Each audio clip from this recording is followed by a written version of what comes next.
Durante mi niñez, mi familia era como una gota de agua en un gran río. Nunca permanecíamos en un solo lugar por mucho tiempo. Nos mudamos a Rhode Island cuando tenía 8 años, y permanecimos ahí hasta que fui a la universidad en Colorado Springs. La mayoría de mis memorias son de cuando vivía en Rhode Island, pero hay fragmentos en mi mente de los muchos hogares en los que habité, cuando era mucho más joven. La mayoría de estas memorias son poco claras y sin sentido, como el perseguir a otro niño en el patio de una casa en Carolina del Norte, intentar construir una balsa detrás de un departamento en el que viví en Pensilvania, y cosas como esas. Pero hay un puñado de memorias que permanecen tan claras como el vidrio, como si hubiesen ocurrido ayer. Vivíamos en una casa en las afueras de la bulliciosa ciudad de New Vineyard, Maine. Era una casa grande, en especial para una familia de 3. Había una serie de cuartos que estaban totalmente desocupados, a los cuales no entré durante el tiempo en el que viví en esa casa. Supongo que era un desperdicio de espacio, pero era lo único que pudo rentar mi papá, que le quedara cerca de su trabajo. Recuerdo que, en el día después de mi cumpleaños, tuve una fiebre tremenda.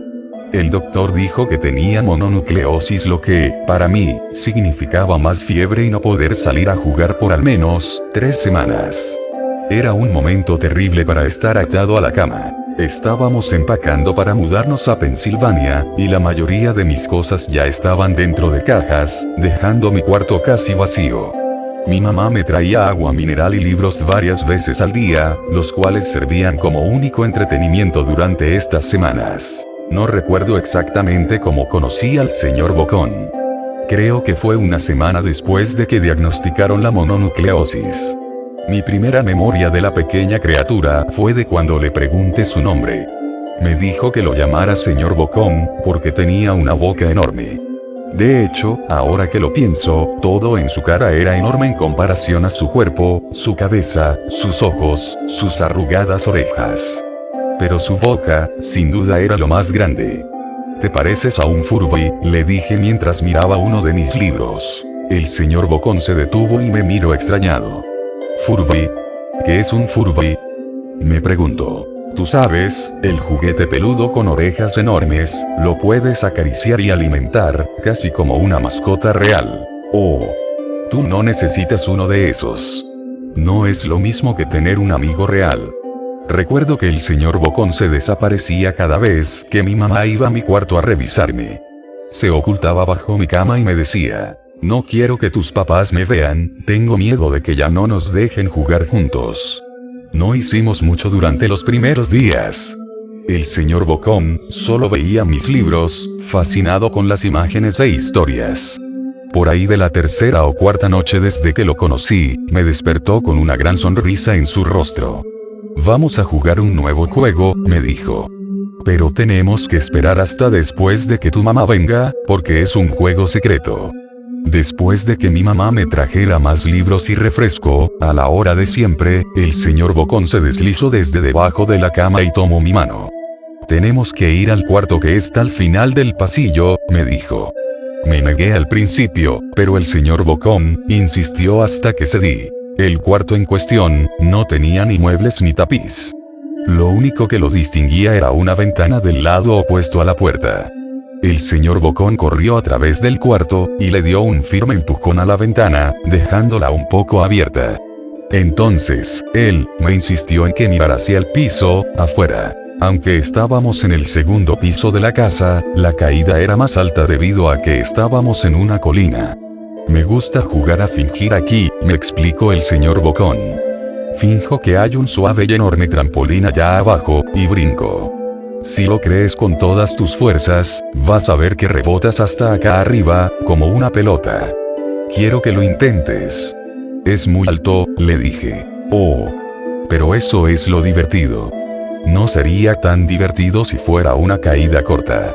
De ser así, mejor si rebotaras en un trampolín real. Recuerdo haber jugado con la idea, dejarme caer en el fresco aire, y rebotar en algo que mis ojos no podían ver. Pero algo realista dentro de mí prevaleció. Quizás en otra ocasión, le dije. No sé si tenga tanta imaginación. Podría lastimarme. La cara del señor Bocón se contorsionó con un gruñido, pero solo por un momento. Decepcionado, se metió debajo de mi cama, donde estuvo quieto el resto del día. La mañana siguiente el señor Bocón llegó con una pequeña caja. Quiero enseñarte malabares, me dijo. Aquí hay algunas cosas que puedes usar como práctica, antes de que te dé tu primera lección. Miré la caja. Estaba llena de cuchillos. Mis papás me matarán. Le grité horrificado de que el señor Bocón había traído cuchillos a mi cuarto, objetos que mis papás no me dejarían tocar nunca. El señor Bocón gruñó. Es divertido jugar con esto. Quiero que lo intentes. Aleje la caja de mí. No puedo. Me regañarán. Los cuchillos no son seguros para aventarse. Las cejas del señor Bocón se cerraron, molesto. Tomó la caja con los cuchillos, y se metió debajo de la cama, otra vez durante todo el día.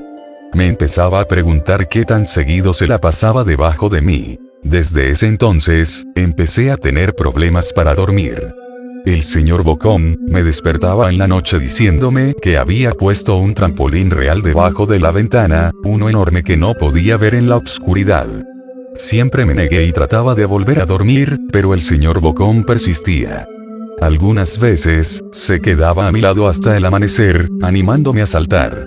Ya no era tan divertido jugar con él. Una mañana, mi mamá fue hacia mi cuarto, y me dijo que tenía permiso de ir a caminar afuera. Pensaba que el aire fresco sería bueno para mí, especialmente después de estar confinado a mi cuarto por tanto tiempo. Con emoción, corrí hacia el patio, esperando poder sentir el sol en mi cara. El señor Bocón me estaba esperando. Hay algo que quiero que veas, me dijo. Debí darle una mirada fea, porque entonces me dijo, es seguro, no pasa nada, te lo prometo. Lo seguí hasta un viejo camino que corría a través de los bosques detrás de mi casa. Este es un camino importante, me explicó. Tengo muchísimos amiguitos de tu edad. Cuando estuvieron listos, los llevé por este camino. A un lugar especial. Todavía no estás listo, pero algún día, espero, lo estarás. Regresé a mi casa preguntándome qué tipo de lugar existía más allá de aquel camino. Aproximadamente 2 semanas después de conocer al señor Bocón, empacaron la última carga de cajas en el camión de mudanzas. Me fui adelante con mi papá, en un largo recorrido hacia Pensilvania. Había considerado en decirle al señor Bocón que me iba, pero aún teniendo 5 años, sospechaba mucho de las intenciones de la criatura, a pesar de lo que me decía. Fue por esta razón que decidí no mencionar nada de mi mudanza. Eran las 4 de la mañana cuando mi papá y yo estábamos en el camión. Mi papá esperaba llegar a Pensilvania para la hora de la comida al día siguiente, con ayuda de una larga dotación de café y bebidas energéticas. Recuerdo que se parecía más a un tipo que estaba a punto de correr una maratón, que un tipo que se la pasaría sentado por un par de días. Muy temprano para ti, ¿verdad? Afirmé con mi cabeza, mientras la ponía en la ventana, esperando dormir un poco antes de que saliera el sol. Sentí la mano de mi papá en mi hombro. Esta será la última mudanza, lo prometo. Sé que es difícil para ti, especialmente estando con esa enfermedad. Una vez que obtenga mi promoción, podremos quedarnos en un solo lugar, y hacer amigos. Cuando el camión comenzó a moverse, vi la silueta del señor Bocón en la ventana de mi cuarto. Parado, inmóvil, se despidió lastimosamente con su mano. No me despedí. Años después, regresé a New Vineyard. El terreno donde se encontraba mi casa estaba vacío, a excepción de los cimientos. Resulta que la casa se quemó algunos años después de que yo y mi familia nos fuimos. Por curiosidad, busqué el camino que el señor Bocón me enseñó, y al encontrarlo, decidí seguirlo.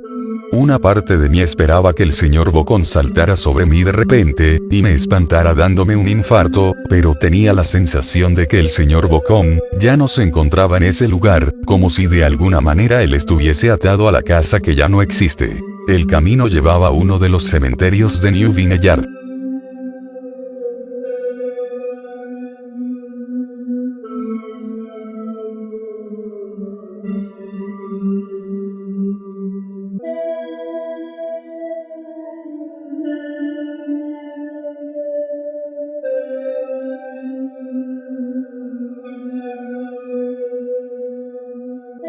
Suscríbete.